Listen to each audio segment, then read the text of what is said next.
What a country where men of God during the time of Jonathan, they carry placard, they come out and they say we want change in Nigeria. And now what we are experiencing now is worse than Jonathan regime. And yet those men of God are quiet. We have many God men have of mercy God, upon us. but it is few that are the voice of one crying in the wilderness of Judea. Some are men of God, but they have lost their voice.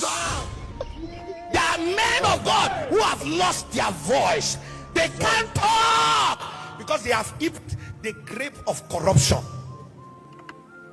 Today in our country we have too many critical issues. Life of human being is no longer important. God have mercy upon us. Your state, teachers were kidnapped and children, about 40 something of them. Up till today, innocent children with little baby at their back. What a shame! Jesus! What a pain! Jesus! Politicians want to win election by all costs. They are not afraid. The life of our children, our women, and our teachers are used for sacrifice, just to score political points. Somebody want to be in power, he must do anything to discredit or credit just to be in power. Jesus! Do you know why we are where we are in the situation of Nigeria today? Some of our politicians don't have anything to offer. Check their manifesto. They don't even know what they are coming for. They are campaigning for what they don't even understand. So somebody that have nothing to offer, we kill people in order to get to power. Jesus! What a country. Jesus! What a country. Jesus! What a country. We need to pray. What a country where bandits are given freedom after being captured. They call them repented bandits and repentant Boko Haram. They are repentant. We integrate them back to a society they are terrorized. Why Nnamdi Kanu is in Sokoto laying down there? And I ask, if you pardon this one, what is wrong in pardoning this one? What a country! What a country where men of God during the time of Jonathan, they carry placard, they come out and they say we want change in Nigeria. And now what we are experiencing now is worse than Jonathan regime. And yet those men of God are quiet. They are quiet. When we ask them, they say we are true men of God. They blackmail we prophet as bad. What a country. What a country.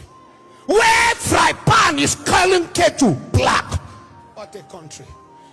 Where men love darkness than light. What a country.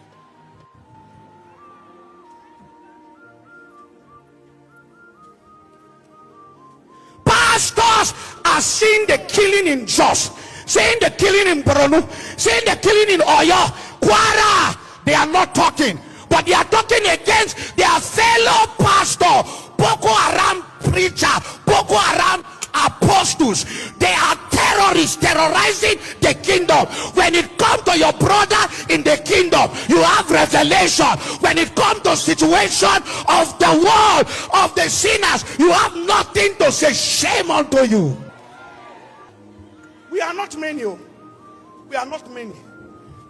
And the devil is turning us against one another. Elijah was the only one. The reason why Jezebel handled Elijah, 7,000 men that would have followed Elijah as a voice hid themselves in a cave. There are many Elijah who have committed suicide because brothers that were supposed to stand by their back hide themselves. Mighty but hidden, mighty but hidden, anointed but cannot pray for the sick, because what others will say, anointed to prophesy, he hides the prophecy, because some clique are going to criticize you. Who care what you think about me? Jesus. God have mercy upon us. A government that is asking the poor to tighten their belts cannot afford a bloated waistline. A reduction in the size of government will ultimately translate to a reduction in the cost of governance. By nominating 48 ministers, the president is about to set a record for the highest number of ministers since 1999. This is not the kind of record expected of a supposed reform-minded government. In a world of cutting-edge nations, in which governance is becoming lean and agile, what does the president need 48 ministers? Or a cabinet of close to 70 persons for, other than the distribution of patronage? It is hypocritical for a government that has subjected Nigerians to untold hardship by adopting neoliberal policy prescriptions to then turn around and expand the size of government, thereby violating a core aspect of the same neoliberal principles. That, Mr. President, does not constitute genuine reforms. It is governance by political convenience. Truth be told, certain ministerial appointments and that of the current APC chairman by consensus illustrate the error that proceeds from the ruler, as stated by the preacher in Ecclesiastes chapter 10, 5-7. He reads, and I quote, "There is an evil I have seen under the sun, as an error proceeding from the ruler. Folly is set in great dignity, while the rich sit in a lowly place. I've seen servants on horses, while princes walk on the ground like servants." It does appear, Mr. President, that by your appointments, there's a reward for bad behavior and mediocrity in our politics. Jay, help us, oh. Help us. There is God, oh. There is God, oh, God, oh, God, oh, God, oh, God, oh, God, oh, God, oh. God should descend, oh, today God will descend here. Nigerian women will not cry in vain. Nigerian women will not cry in vain. This thing will end today. My sisters, if your child lost, will you stay and keep quiet? Will you people stay and keep quiet?